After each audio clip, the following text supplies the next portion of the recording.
அனைவருக்கும் வணக்கம். சட்டமன்ற தேர்தல் அடுத்த கட்டத்திற்கு நகர்ந்து வரும் நிலையில் வேப்பனஹள்ளி தொகுதியில் அதிமுக சார்பில் நாம் சொன்னதை போலவே சிட்டிங் எம்எல்ஏ KP முனுசாமி அவர்களை மீண்டும் களமிறங்கி உள்ளார். இது குறித்து முழு தகவல்களை வழங்குவதற்காக செய்தியாளர் ஆனந்த் பாபு இணைந்திருக்கிறார். வணக்கம் ஆனந்த் பாபு. KP முனுசாமி அவர்கள் ஆரம்ப கால வாழ்க்கை பற்றி சொல்லுங்க. வணக்கம் நாகராஜ். திரு KP முனுசாமி அவர்கள் வேப்பனஹள்ளி தொகுதியில் இரண்டாவது முறையாக களம் காண்கிறார். KP முனுசாமி என்பது காவேரிப்பட்டின பூங்காவன முனுசாமி. KP முனுசாமி என்பதன் பொருள் அவர் காவேரிப்பட்டினத்தை சேர்ந்தவர். இவர் 1952 ஆண்டு ஜூன் மாதம் பிறந்தார். இவர் கிருஷ்ணகிரியில் இருக்கக்கூடிய அரசு கலைக்கல்லூரியில் 1971 முதல் 1974 வரை BA பட்டம் முடித்து பின்னர் சென்னையில் தனது சட்டக்கல்லூரி படிப்பை முடித்திருக்கிறார். 1971 முதல் இவர் அரசு கல்லூரியில் பயின்ற காலத்தில் தான் 1972 ஆண்டு தன்னை அனைத்து இந்திய அண்ணா திராவிட முன்னேற்ற கழகத்தில் இணைத்துக் கொண்டார். அதன் பிறகாக அவர் காவேரிப்பட்டினம் பேரூராட்சியினுடைய செயலாளராக இருந்தவர். பின்னர் மாவட்டத்தினுடைய இளைஞரணி நிர்வாகியாகவும் பின்னர் மாவட்ட செயலாளரும் தேர்தலில் போட்டியிட்டு சட்டமன்ற உறுப்பினர், நாடாளுமன்ற உறுப்பினர், அமைச்சர் உள்ளிட்ட பதவிகளை பெற்றிருக்கக்கூடிய இவர் தற்போது அதிமுகவின் துணை பொதுச் செயலாளராக இருந்து வருகிறார். நாகராஜ் பாபு, KP முனுசாமி அவர்கள் முதலாக எப்போது தேர்தலில் போட்டியிட்டார்? அவர் வெற்றி தோல்வி அதை பத்தி சொல்லுங்க. நகராஜ், திரு KP முனுசாமி அவர்கள் முதல்ல அவர் சொந்த தொகுதியான காவேரிப்பட்டினத்தில் போட்டிடுறார். அப்போ காவேரிப்பட்டினம் ஒரு தொகுதியாக இருந்துச்சு. 1989 ஆண்டு அவர் முதலாக அதிமுக சார்பில் களமிறங்குகிறார். அப்போது அவர் VC கோவிந்தசாமி கவுண்டர் அவர்களிடம் சுமார் 3900 வாக்குகள் வித்தியாசத்தில் தோல்வியடைந்துள்ளார்.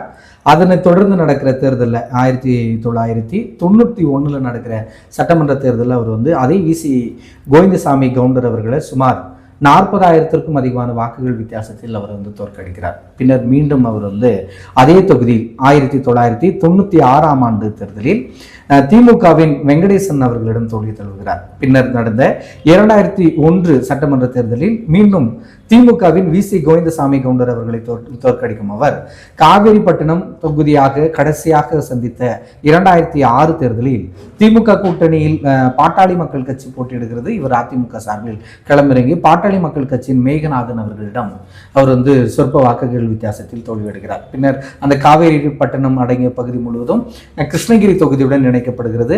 2011 நடந்த தேர்தலில் காங்கிரஸ் கட்சியை எதிர்த்து அவர் களமிறங்கி அதிக பெரும்பான்மையான வாக்குகள் வித்தியாசத்தில் வெற்றி பெறும் அவர் ஜெயலலிதா அமைச்சரவையில் அவர் அமைச்சர் பதவி வகிக்கிறார். பின்னர் 2016 ஆண்டு நடந்த தேர்தலில் தருமபுரி பெண்ணாகரம் தொகுதியில் போட்டியிட்டு அவர் திமுகவிடம் தோல்வி தழுகிறார். அதனைத் தொடர்ந்து 2021 சட்டமன்ற தேர்தலில் வேப்பனஹள்ளி தொகுதியில் போட்டியிட்டு சிட்டிங் எம்எல்ஏ வாகிறது முருகன் அவர்களை தோற்கடித்து எம்எல்ஏ வாகிறார். இதுவரை இவர் சந்தித்த இத்தனை தேர்தல்களிலும் மீண்டும் தற்போது இரண்டாவது முறையாக வேப்பனஹள்ளி தொகுதியில் திரு KP முனுசாமி அவர்கள் களம் காண்கிறார். நாகராஜ் ஆனந்த பாபு, சட்டமன்ற தேர்தலில் தொடர்ச்சியாக இரண்டாவது முறையாக KP முனுசாமி அவர்கள் வெற்றி பெற்றது இல்லையா?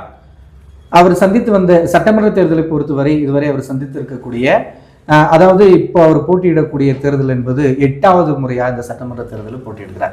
முதல் முறை போட்டியிட்டவர் தோல்வியடைகிறார். இரண்டாவது முறை வெற்றி, மீண்டும் தோல்வி, ஒரு வெற்றி, தோல்வி, வெற்றி, இது போல அவர் 4 முறை சட்டமன்ற உறுப்பினராக வெற்றி பெற்றிருந்தாலும் ஒவ்வொரு தேர்தலுக்கு இடையிலே ஒரு வெற்றி தோல்வி, ஒரு வெற்றி தோல்வி என்ற தேர்தலை சந்தித்திருக்கிறார். 21 வெற்றி பெற்றிருந்தவர் 2026 தேர்தலில் அவர் இந்த தேர்தலில் போட்டியிட்டு இருக்கிறார். அவர் வெற்றி வாய்ப்பு எப்படி இருக்கிறது என்பதை இந்த தொகுதியின் மக்கள் முடிவு செய்ய இருக்கிறார்கள். நாகராஜ், ஜெயலலிதா அமைச்சரவையில் எந்த இலாக்காவிற்கு அமைச்சராக இருந்தார்? எந்த ஆண்டு? அதை சொல்லுங்க ஆனந்த் பாபு. திரு KP முனுசாமி அவர்கள் கிருஷ்ணகிரி தொகுதியாக அவர் இருக்கக்கூடிய பகுதி கிருஷ்ணகிரி தொகுதியிலுடன் இணைக்கப்பட்ட பிறகு நடந்த முதல் தேர்தலில் 2011 காங்கிரஸை தோற்கடித்தவர். ஜெயலலிதா அமைச்சரவையில் முக்கிய அந்த 5 குழுவில் இவர் இருக்கிறார். நகராட்சி மற்றும் உள்ளாட்சித்துறை, சட்டத்துறை உள்ளிட்ட பல்வேறு முக்கிய வாய்ந்த துறைகளில் அவர் அமைச்சராக இருந்து பணியாற்றினார். 2011 முதல் 2014 வரை மட்டுமே, அதாவது அந்த 5 ஆண்டுகள் முழுமையாக அவர் அமைச்சராக இருந்ததில்லை.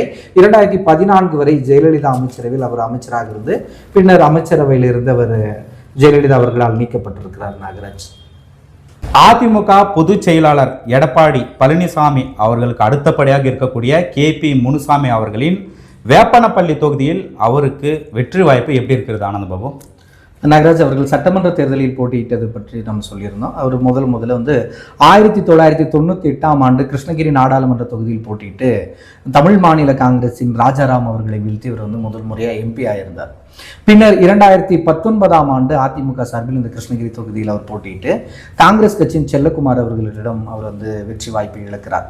அதற்கு பிறகாக 2020ஆம் ஆண்டு அதிமுக சட்டமன்ற உறுப்பினர்களால் அவர் ராஜ்யசபா எம்பியாக தேர்ந்தெடுக்கப்பட்டு மீண்டும் அவர் வந்து எம்பி ஆகிறாரு. வேப்பனஹள்ளி தொகுதியில் எம்எல்ஏவாக வெற்றி பெற்ற பிறகு இன்னும் 5 ஆண்டுகள் அந்த ராஜ்யசபா எம்பி பதவி இருக்கும்போதே அவர் வந்து ராஜினாமா செய்து அதிமுகவினுடைய எம்எல்ஏவாக தொடர்கிறார். இவர் வந்து அமைச்சர், எம்எல்ஏ, எம்பி என்ற பல்வேறு பொறுப்புகளை வகித்திருக்கக்கூடியவர். ஆரம்ப காலத்திலும் பேரூர் செயலாளராக இருந்து மாவட்ட செயலாளர் என்கிற பொறுப்பில் இருந்து படிப்படியாக உயர்ந்திருக்கக்கூடியவருக்கு கட்சியில் அனுபவம், அரசியல் அனுபவம் அதிகமாகவே இவருக்கு வைத்திருக்கிறார். இந்த மாவட்டம் மட்டுமல்லாமல் தமிழ்நாடு முழுவதும் எடப்பாடி பழனிசாமிக்கு அடுத்த ஸ்தானத்தில் இருக்கிறார். அண்மையில் நடந்த அதிமுகவினுடைய பொதுக்குழுவில் கூட தற்காலிக அவைத்தலைவராக இருக்கக்கூடிய இந்த மூத்த அனுபவமிக்க அரசியல்வாதி என்பதால் தொகுதி முழுக்க இவருக்கு நல்ல பெயர் இருந்து வருகிறது. கட்சியில் கடந்த 5 ஆண்டுகளாக நல்ல பொறுப்பிலும் சட்டமன்ற உறுப்பினராக கிராமந்தோறும் சென்று இவர் மக்களை சந்தித்திருக்கக்கூடிய சூழ்நிலையில் இவருக்கு அனுபவத்தின் அடிப்படையில், செயல்பாட்டின் அடிப்படையில் நல்ல பெயரை இந்த தொகுதி முழுவதும் வைத்திருக்கிறார். இவருக்கு வெற்றி வாய்ப்பு என்பது இந்த தொகுதியினுடைய மக்கள் வருகிற மே மாதம் 4ஆம் தேதி அவர்கள் வந்து பதில் சொல்ல இருக்கிறார்கள். நாகராஜ், அதிமுக துணை பொதுச் செயலாளர் KP முனுசாமி அவர்களின் முழு தகவல்களை வழங்கிய ஆனந்த் அவர்களுக்கு நன்றி.